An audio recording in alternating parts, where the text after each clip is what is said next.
आखिर ज़माना शादनाय रामक की है जादे पौधा है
मैं फॉलोअर हाँ दूसरा बहुत बड़ा था इस रास्ता में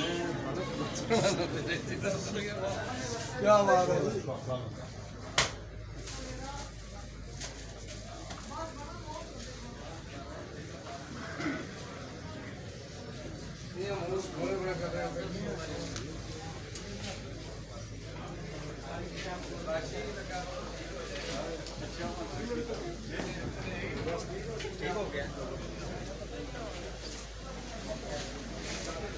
नाजरीन जान फैब्रिक्स के हवाले से नई शॉप जिसका इफ्तिताह आज चौधरी अलीशान सोनी के हाथों हुआ। आप इस वक्त उसका अंदरूनी मंजर देख रहे हैं, हम आपको इसका पूरा विज़िट करवा रहे हैं। ये वतन होटल चौकी मेन तजारती मरकज़ चौकी के बिल्कुल मुल्क, उसके साथ पुलिस स्टेशन चौकी भी बिल्कुल इसके करीब तर है। और इस वक्त आप इसके देख रहे हैं अंदरूनी मनाजिर।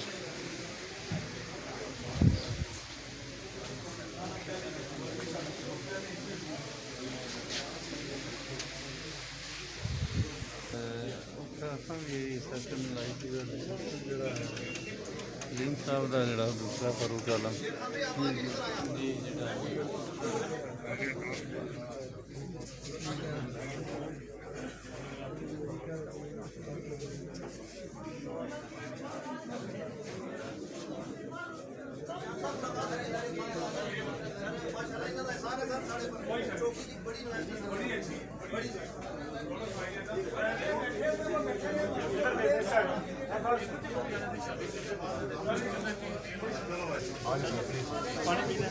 बैग करा लेना पानी पी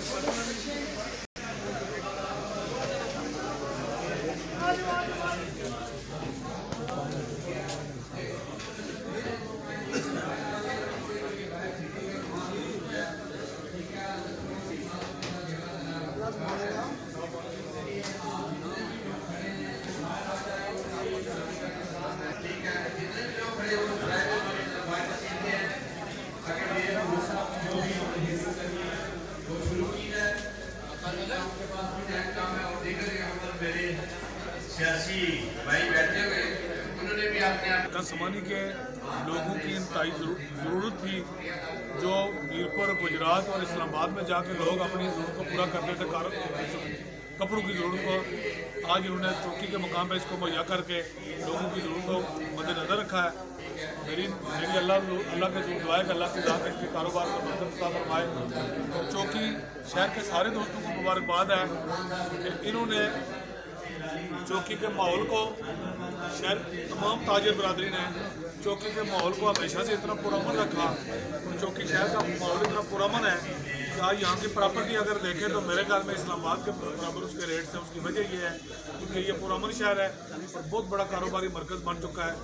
आज इस इतने बड़े कारोबारी मरकज़ के इफ्तिताह की भी दलील भी यही है कि इसी वजह से इन्होंने यहाँ कारोबार का आगाज़ किया है कि चौकी के अंदर आप अगर शहर से गुजरें तो मेरे ख्याल में सड़क पर गुजरने की जो पैदल इंसान चल रहे होते हैं, गाड़ी की गुंजाइश नहीं होती। उसकी वजह यह है कि इस शहर पर, इस टाउन पर लोगों का एतमाद है।